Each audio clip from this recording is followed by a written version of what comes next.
Study time 99. So friends, today's our topic is present indefinite tense के कुछ passive voice के sentences. Okay, तो friends हमने ये जो प्रेजेंट इंडेफिनिट टेंस का पैसिव वॉइस है ये हमने हमारी प्रीवियस वीडियो में समझा था.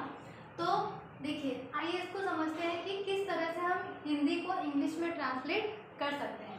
तो गाना गाया जाता है मेरे द्वारा. अब यहाँ पे क्या आ रहा है फ्रेंड्स? तातीते आ रहा है. हमने पढ़ा था सब्जेक्ट और वर्ब की फर्स्ट फॉर्म एस ऑब्जेक्ट, तो ये एक्टिव वॉइस में पढ़ा था. हम क्या पढ़ रहे हैं? Passive voice. तो गाना गाया जाता है ना, सबसे पहले ऑब्जेक्ट आता है तो सॉन्ग, और सॉन्ग के साथ हमने क्या लगाया? इज. देन वर्ब की third form song is sung, then by. तो यहाँ पे सॉन्ग इज संग बाय. अब मेरे द्वारा ना, तो by me. Song is sung by me. गाना किसके द्वारा गाया जाता है? मेरे द्वारा.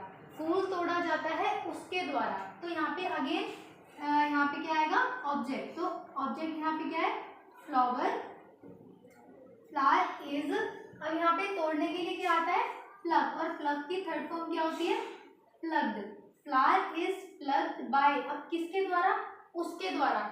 तो उसके में हमें ये नहीं पता कि वो लड़का है या लड़की है, बिकॉज हम सेंटेंसेस को ट्रांसलेट कर रहे हैं. जब हम इंग्लिश को बोलते हैं तब हमें पता होता है कि वहाँ पे लड़का है या लड़की.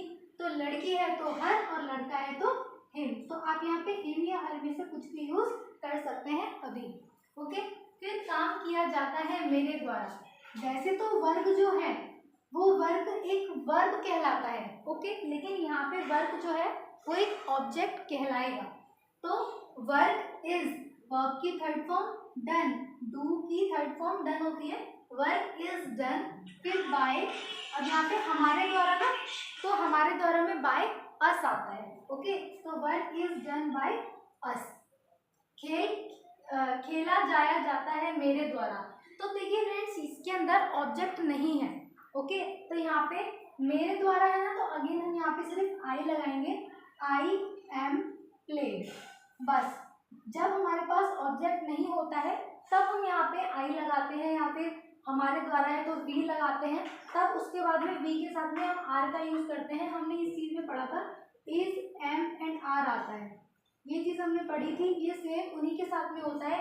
आई इज होता है ही शी इट के साथ में, एम होता है आई के साथ में, एंड आर होता है यू वी एंड दे के साथ में. हाथ धोए जाते हैं उसके द्वारा. तो यहाँ पे क्या आ गया? हैंड्स जो है वो ऑब्जेक्ट आ गया. तो जब हमारे पास ऑब्जेक्ट नहीं होता है तो हम ये सब्जेक्ट को यहाँ पे यूज करके वर्ब की थर्ड फॉर्म लगाना नहीं भूलते. ओके. तो hands are washed. Okay. Verb की थर्ड फॉर्म क्या हो गई? वॉश्ड. अब उसके द्वारा ना, तो बाय हिम या हर, आप कुछ भी यूज कर सकते हैं. तो वो लड़का होगा तो हिम, लड़की होगी तो हर. फिर पाठ पढ़ा जाता है मेरे द्वारा. तो यहाँ पे लेसन जो है वो क्या हो गया? ऑब्जेक्ट हो गया. Lesson is. अब यहाँ पे पढ़ा जाता है, इसको रीड नहीं पढ़ेंगे, इसको हम पढ़ेंगे रेड, क्योंकि रीड की second and third form red कहलाती है.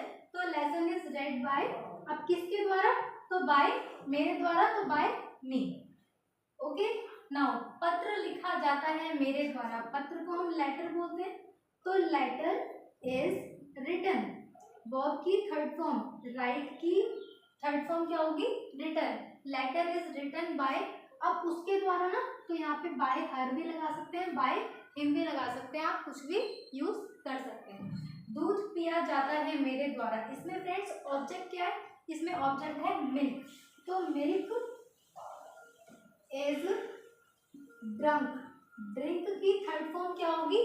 ड्रिंक की थर्ड फॉर्म होगी ड्रंक. Milk is drunk. अब बाय किसके द्वारा? मेरे द्वारा ना, तो बाय मी. अगर हमारे द्वारा होता तो बाय अस. ओके. फिर रोया जाया जाता है मेरे द्वारा. तो यहाँ पे आई और आई के साथ में एम. अब हमने यहाँ पे आई क्यों लगाया है? क्योंकि यहाँ पे ऑब्जेक्ट है ही नहीं, और जहाँ पे ऑब्जेक्ट नहीं होता है वहाँ पे हम जो सब्जेक्ट है वो सबसे पहले यूज करते हैं. I am. अब रोने के लिए, रोना क्या है? एक वर्ब हो गया. तो रोने के लिए क्या आएगा? वीप. और वीप की थर्ड फॉर्म क्या हो जाएगी? वेप. I am wept. रोया जाया जाता है मेरे द्वारा. तो आई एम वेप्ड. बस इतना ही करेंगे. फिर नेक्स्ट है क्रिकेट खेला जाता है मेरे द्वारा. तो यहाँ पे क्रिकेट, जो क्रिकेट है वो हमारा क्या हो जाएगा? ऑब्जेक्ट हो जाएगा। यहाँ पे सबसे पहले हम ऑब्जेक्ट लगाते हैं cricket, then cricket is played, यहाँ पे वर्ब की third form.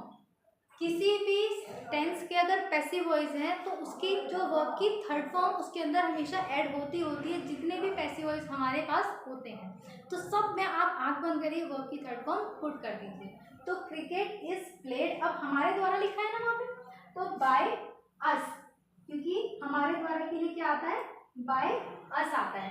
Cricket is played by us, हमारे द्वारा खेला जाता है, तो हम यहाँ पे यूएस अस का यूज करेंगे। ओके, तो ये थे फ्रेंड्स हमारे आज के प्रेजेंट इंडेफिनिट टेंस के पैसिव वॉइस के कुछ सेंटेंसेस। अब हम आपके पास में नेक्स्ट रूल लेकर आएंगे। आप हमारी वीडियोस ऐसे ही देखते रहिए। अगर आपको हमारी वीडियोस पसंद आए तो लाइक एंड सब्सक्राइब करना ना भूलिए। Thank you so much.